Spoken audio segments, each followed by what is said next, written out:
உடம்புல சாமி வர்ற 10 இடங்கள். என் மேலே எங்கே போனால் எந்த இடத்துல என் மேலே சாமி வரும், உங்கள் மேலே சாமி வரும்.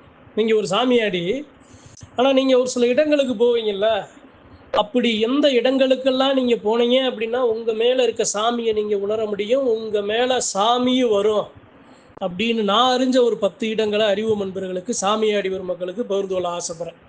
சரி, முதல்ல குலசாமியோட எல்லை, குலதெய்வ கோவில், குலசாமியோட மண், பிறந்த இடம், வளர்ந்த இடம். சரி, அது எல்லாத்துக்கும் தெரியும். சாமி அங்கே அழைக்கிறாங்க, சாமி ஆடுறாங்க, சாமி வாக்கு சொல்லுது.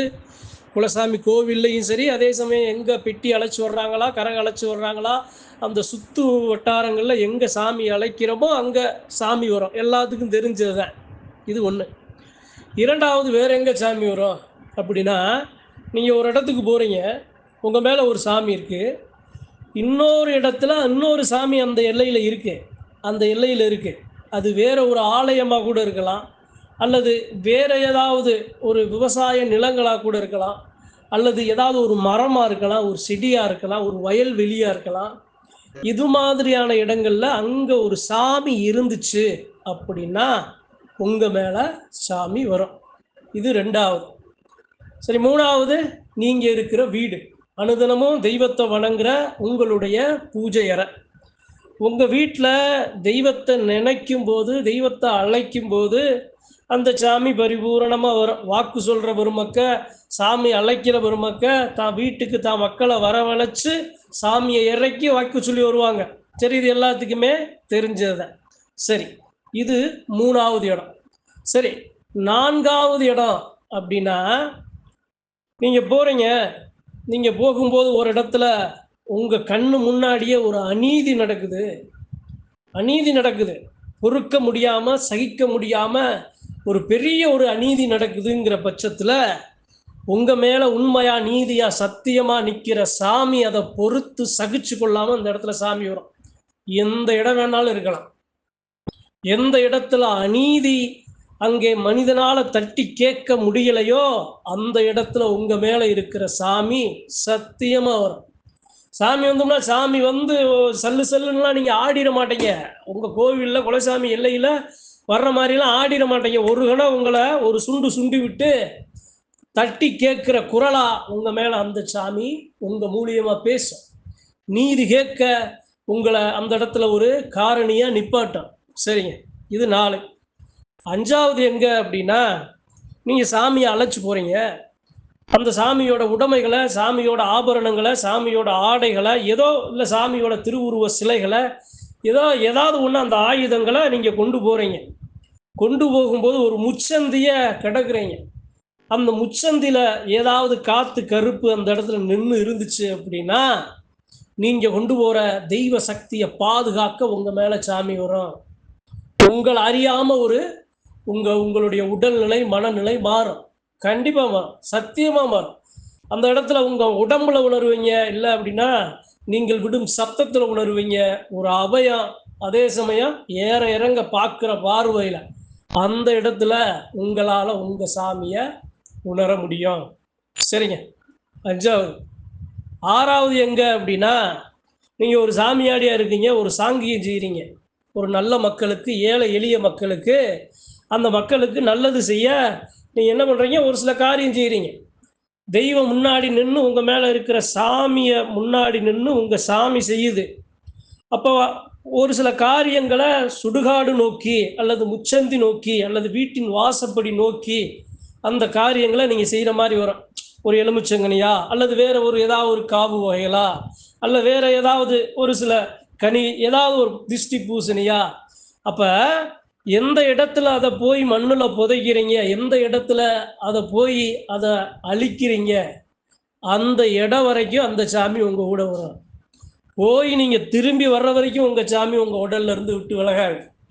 நீங்கள் எங்கெல்லாம் போகிறீங்களோ அங்கெல்லாம் அந்த சாமி உங்கள் உடலில் வரும். அப்போ எதிர்த்து அந்த இடத்துல முறையிடுற ஒரு சில தீய சக்திகளை உங்கள் சாமி விளக்கி நீங்கள் செய்கிற காரியத்தை நிறைவேற்றி கொடுக்கும். சரிங்க, இது 6. 7வது எங்கே அப்படின்னா, எவ்வளவோ திருவிழாக்களில் போவீங்க, தீச்சட்டி எடுப்பாங்க, ஆயிரங்கன் பானை எடுப்பாங்க, பால் குடம் எடுப்பாங்க, காவடி எடுப்பாங்க, உருண்டு கொடுப்பாங்க, மண் சோறு சாப்பிடுவாங்க. அதே சமயம் இந்த பாதம் நடந்து அந்த ஒரு இது மாதிரி எண்ணற்ற வேண்டுதல ஒரு சில மக்கள் அந்தந்த ஆலயங்கள்ல செய்வாங்க. அப்ப நீங்க அந்த இடத்துல நீங்க போய் நிக்கும்போது, அவங்க மேல அந்த எந்த சாமிக்கு அவங்க வேண்டுதல் குடுக்குறாங்களோ, அந்த சாமி அவங்க உணரும்போது, அத நீங்களும் உணருவீங்க. நீங்க ஒரு சாமியாடியா இருந்தீங்க அப்படின்னா, உங்களையும் ஒரு உழுப்பு உழுப்பும். அப்ப எங்கெல்லாம் ஒரு சில மக்கள், பொதுமக்கள் மேல தெய்வம் வருதோ, அங்க நீங்க இருந்தீங்க அப்படின்னா, உங்க மேலயும் சாமி அந்த எந்த இடமாக இருந்தாலும் சாமி வரும். சரி, இது 7வது.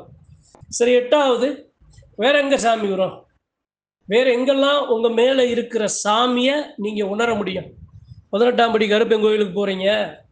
அந்த தாய் மாசாணி அம்மன பார்க்க போறீங்க. தாய் பிரத்யங்கார தேவிய பார்க்க போறீங்க. திருப்பதி ஏழுமலையான பார்க்க போறீங்க. அதே சமயம் அந்த ஆதி சிவன, எப்படி காசி விஸ்வநாதன, இந்த மாதிரி காளகஸ்தி பெரிய பெரிய சிவாலயங்கள், இது மாதிரியான ஆலயங்களுக்குள்ள நீங்க உள்ள போகும்போது, அந்த தெய்வத்தை கண்ணறக்க நீங்க பார்க்கும்போது, உங்க உடல்ல இருக்க சாமிய நீங்க உணருவீங்க. சரிங்க. இது 8வது. சரி, 9வது. இதெல்லாம் சரிங்க. வேற எங்கெங்க நான் என் சாமியை உணருவேன் அப்படின்னா, ஒரு காத்து, ஒரு கருப்பு, ஒரு பேய், ஒரு பிசாசு உங்ககிட்ட மந்திரிக்க வர்றாங்க. மந்திரிக்க வரும்போது உங்க எதிராளி மேல ஒரு தீய சக்தி இருக்கு அப்படின்னா, அழைக்காமலே உங்க மேல சாமி வந்து அந்த தீய சக்தியை எதிர்த்து வரட்டும்.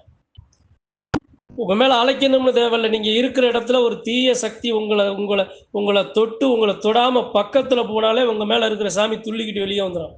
ஏய், எங்க வந்து யாருகிட்ட அப்படிங்கிற மாதிரி ஆண் தெய்வங்களாக இருந்தாலும் பெண் தெய்வங்களாக இருந்தாலும் உக்கிரமா அந்த இடத்துல வந்து அந்த தீய சக்திகளை விரட்டும். ஒரு தெரியாத ஒருத்தர் பார்க்க போறீங்க, ஒரு வீட்டுக்கு போறீங்க, அந்த இடத்துல தீய சக்தி வாசல்ல நாடி நிக்குதுன்னா உங்களை அனுமதிக்காது. அதை அடிச்சு அதை வெளியே விரட்டி அதை முடிச்சு அதுக்கப்புறம் தான் நீங்க உள்ள உங்களை ஏறவே அந்த சாமி அனுமதிக்கலைன்னா உங்களை அனுமதிக்காது. ஒருத்தர் இருக்காரு, ஒரு ஒரு ஒரு வீட்டுக்கு போறாரு, ஒரு சாமியாடி வீட்டுக்கு போறாரு. அந்த சாமியாடிக்கு பல சூழ்ச்சி, பல மாந்திரிய வலைகள் வந்து அவருக்கு எதிராக சூட்டப்பட்டு நிக்குது. இந்த சாமியாடி உள்ள போனே வாசப்படிய மிதிச்ச உடனே அவர் மேல சாமி வந்து வேகமா ஓங்கி ஒரு அபயத்தை போட்டு அங்க இருக்கிற சக்தியை விரட்டி அந்த சாமியாடி உள்ள ஏறுறாரு. அப்ப எங்கெல்லாம் தீய சக்திகள், எங்கெல்லாம் தீய வினைகள், எதிர்மறை சக்திகள் இருக்கோ அதை அந்த இடத்துல உங்க சாமி வந்து அதை சரி பண்ணி கொடுக்கும். சரிங்க, இது 8வது. சரி, 9வது. வேற எந்த இடங்கள்ல சாமி வரும்? நான் தொழில் செய்யற இடத்துல சாமி வருமா? அல்லது நான் வெளியூருக்கு போறேன், வெளிநாடுகளுக்கு போறேன், அல்லது வெளி மாநிலங்களுக்கு போறேன், அது மாதிரியான இடங்கள்ல எனக்கு சாமி வருமா? என் சாமி எங்கேயோ இருக்கு, நான் எங்கேயோ இருக்கேன், கடல் கடந்து இருக்கேன், அது மாதிரி இடங்கள்ல சாமி வருமா? கண்டிப்பா வரும்.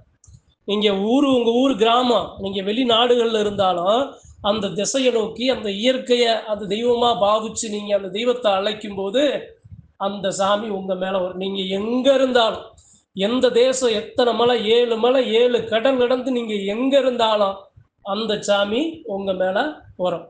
சரிங்க.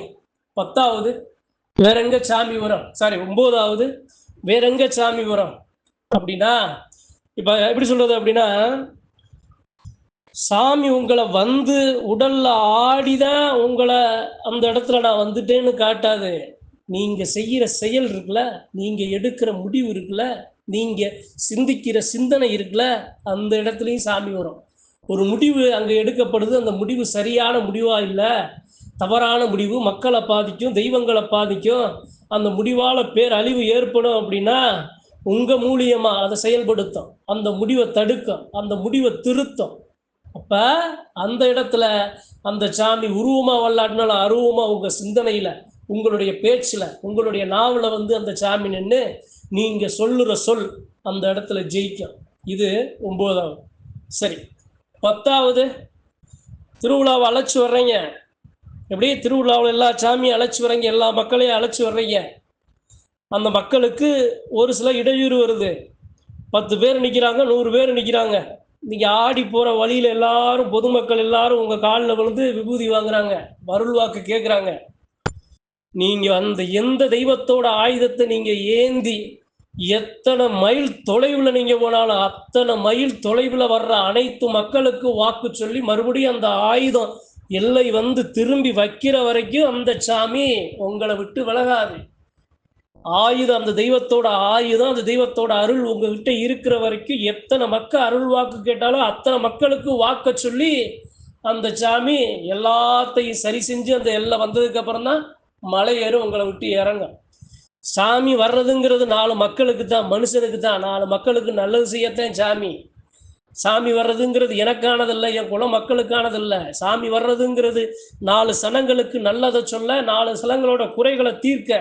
அதுதான் அந்த இடத்துல முதன்மையா இருக்கு. எந்த இடமாக இருந்தாலும் உண்மையான மக்கள், சத்தியமான மக்கள் கண்ணீர் விட்டு அந்த இடத்துல உங்களை அழைச்சாங்கன்னா உங்க மேல இருக்க சாமி வந்து அவங்களுக்கு வாக்கு சொல்லி அவங்க குறைய தீர்த்ததுக்கு அப்புறம் தான் எல்லை திரும்பும். இதுதான் நான் அறிஞ்சேன். எங்கெல்லாம் உடல்ல சாமி இருந்துச்சுன்னா நம்மளை அறியாம சாமி வரும் அப்படிங்கிறத பகிர்ந்து கொள்ள ஆசைப்பட்டேன். நன்றி, வணக்கம். மற்றும் ஒரு பதிவில் சந்திப்போம்.